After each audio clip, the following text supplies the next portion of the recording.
Let's talk about pronouns. Pronouns replace nouns.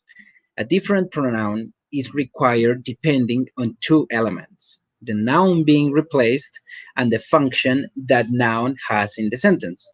In English, pronouns only take the share of the noun they replace in the third person singular form. The second person plural pronouns are identical to the second person singular pronouns, except for the reflexive pronoun.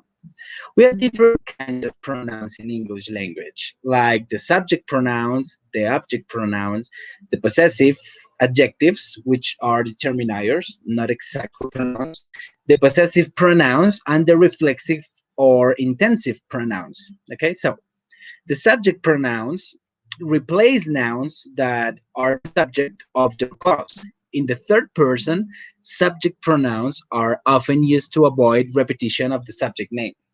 So these are for like the common use of the noun. These are I, you, he, she, it, we, you, and they. We also have the object pronouns. The object pronouns are used to replace nouns. They are the direct or indirect object of a clause, like me, you, him, her, it, us, or them. We also have the possessive adjectives. The possessive adjectives are not exactly pronouns, but rather determiners. It is useful to learn them at the same time as pronouns. However, because they are similar in form to the possessive pronouns, the possessive adjectives function as adjectives, not exactly pronouns. So they appear before the noun they modify. They do not replace a noun as pronouns do. They are my, your, his, her, its, our, or their. Okay, we also have the possessive pronouns. Possessive pronouns replace possessive nouns as either the subject or the object of a clause. Because the noun being replaced don't appear in the sentence, it must be clear from the context, like mine, yours, his, hers, ours, or theirs. Okay, it, the common pronoun it doesn't have a possessive pronoun. Okay, the reflexive and intense pronouns. The reflexive and intense pronouns are the same set of words, but they have different functions in a sentence.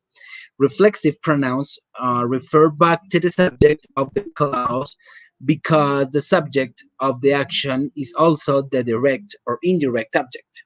Only certain types of verbs can be reflexive.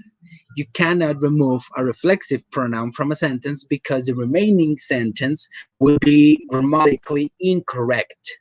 Okay, the reflexive pronoun reflects the subject which is being talked about, like myself, yourself, himself, herself, itself, ourselves, or themselves. Okay, those are examples of the pronouns. Intensive pronouns emphasize the subject of a clause. They are not the object of the action. The intensive pronoun can always be removed from a sentence without changing the meaning significantly of that sentence, although the emphasis on the subject will be removed. Intensive pronouns can be replaced immediately after the subject of the clause or at the end of the clause itself. That would be a simple explanation of what pronouns are.